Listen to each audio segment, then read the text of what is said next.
In Photoshop Elements, we're offering a guided fun edits class this fall. Sometimes you don't need to use any words to tell a story. This pattern brush allows you to do that. Painterly, we can take a good picture and make it into a creation. I don't know if you can tell by looking at this, but I took the purple from the one little girl's dress and used it in the background. Then I added a texture to it so that it's got kind of a canvas look. We all know that little kids think they ride their bikes very quickly. Here's one way you can prove it to the child that they did, or here's another way. You know he'd love it when he sees these. Another thing you can do, another way to do it, is to put a shape overlay. Now, you're not limited to this one heart shape.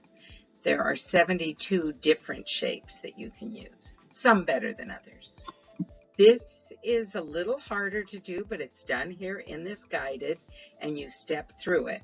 Really, the hard part is finding the pictures that fit in each of those letters. I hope you can see it, but each of the letters of the little girl's name has a different picture of her in it. So how do you find the class?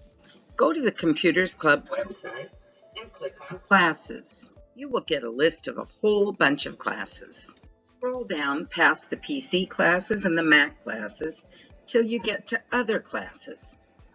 Look for the Elements classes. And here's the Elements Fun Guided. Click that to get the course description. Don't bother to read all this right now. Do it on the website.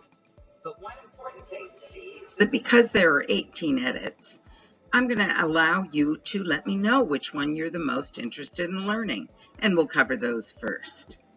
It's a 2-day intermediate class, and I know we'll have fun.